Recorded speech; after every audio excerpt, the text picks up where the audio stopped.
हम आज बात करते हैं आइसबर्ग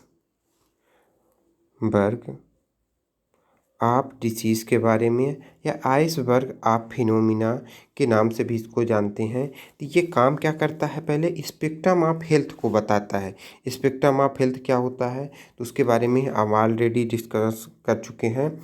स्पेक्ट्रम एक थोड़ा देख लेते हैं। देखिए, एक होता है बेटर हेल्थ, एक होता है हेल्थ, एक होता है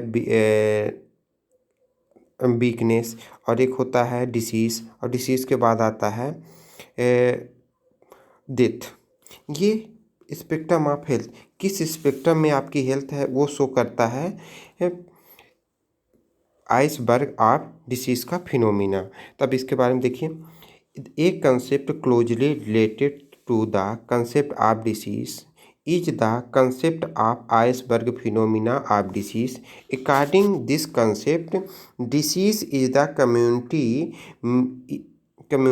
may be spread with iceberg, the floating tip the iceberg responsible that the physician see the community.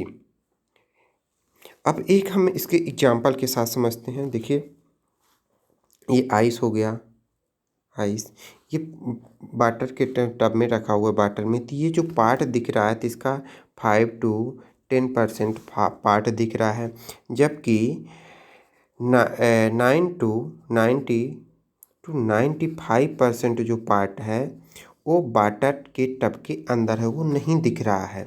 तो इसे आइसबर्ग फिनोमिना के आधार पे ही कम्युनिटी में मान लीजिए कोई डिसीज़ फैली हुई है, तो उसमें से 5 से 10% ही लक्षण दिखाई देंगे, और जो शेष बचे हुए अफेक्टेड पर्सन हैं उनमें से लक्षण दिखाई नहीं देंगे। मतलब प्री सिम्प्टोमेटिक डिसीज़ रहेगी, और कुछ लोगों में जो दिखाई देगी वो सिम्प्टोमेटिक डिसीज़ में आएगी। अब चलिए, इस समय जैसे कोविड फैला हुआ है, कोविड-19 फैला हुआ है।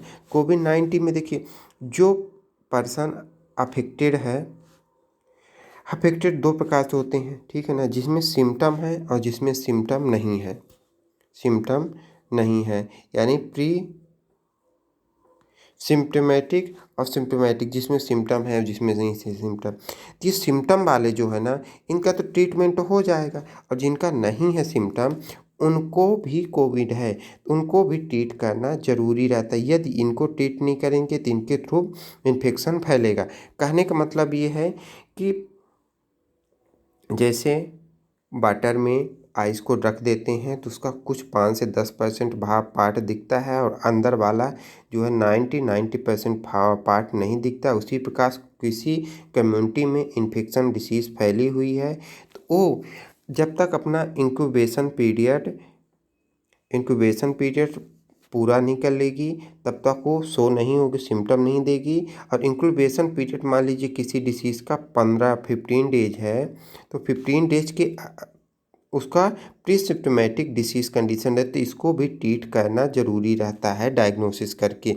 अब चलिए, यहाँ से सम डिसीज़ का एग्जांपल दिया है कि जैसे हाइपरटेंशन हो गया। हाइपरटेंशन को हम बीपी भी बोलते हैं। बीपी के कारण जो सिम्टम आएंगे, तो पहले देखिए हेडेक आएगा, हेडेक हो गया, ठीक है ना।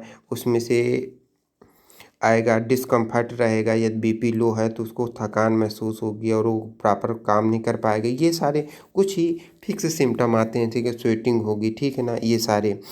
और अब ये तो इसके सिम्टम आ जाते, 5 से 10% ही सिम्टम शो कर रहा है, जबकि बीपी से होने वाली प्रॉब्लम जो है तो 9 to 95% जो हो रही है वो शो ही नहीं कर रहा है। जैसे क्या होगा, जो नर्व सेल है वो डैमेज हो रही हैं, किडनी डैमेज हो रही है, हार्ट डैमेज हो रहा है, अपना सर्कुलेटरी सिस्टम हो रहा है, डिस्टर्ब हो रहा है। ये सारे बड़े बड़े सिस्टम जो है इन्वॉल्व हो रहे हैं और इसमें इफेक्ट आ रहा है, ठीक है ना। साथ में न्यूट्रिशन का जीआईटी में भी इफेक्ट आ रहा है। तो ये बीपी के कारण हो रहा है, जबकि ये नहीं दिख रहे हैं। सिर्फ क्या दिख रहा है, हेडेक दिख रहा है, स्वेटिंग दिख रहा है और डिस्कम्फर्ट दिख रहा है, ठीक है ना। ये सब देखने को मिलता है। तो 90 टू 95% इसके जो है प्री सिम्प्टोमेटिक सिम्टम होते हैं, यही शो किया गया। देखिए दूसरा एग्जांपल दिया है DM मैंने डायबिटीज़ में क्या रहता है, उसको डिस्कम्फर्ट रहेगा, साथ में ग्लूकोज लेवल बढ़ा रहेगा और अब थर्स्ट लगेगी, ड्राई टंग रहेगा या घटी रहेगी तो उसको बिल्कुल चक्कर मार देगा।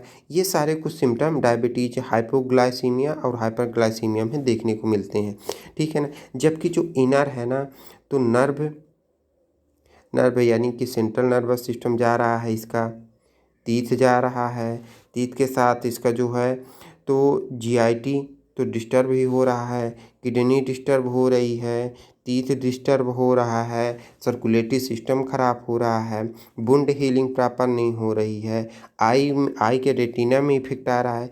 ये सारे जो सिम्टम है ना डायबिटीज में, DM में, डायबिटीज मेलाइटस में, ये नहीं दिख रहे हैं, जबकि कुछ ही दिख रहे हैं। मतलब इसका कहने का कि जब कम्युनिटी में डिसीज़ फैलती है तो उसमें से 95% एसिम्प्टोमेटिक लक्षण नहीं दिखते हैं, कुछ ही दिखते हैं, जो कि डॉक्टर को उसके अंदर जाके ट्रीट करना चाहिए आइसबर्ग फिनोमिना डिसीज़ के थ्रू।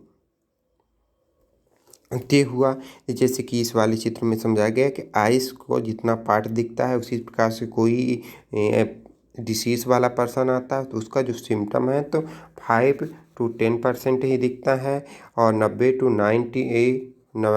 95% वो सिम्टम नहीं दिखता, जो कि प्री सिम्प्टोमेटिक डिसीज़ है और की कंडीशन में होता है। ये रहा आइसबर्ग का फिनोमिना या आइसबर्ग ऑफ डिसीज़।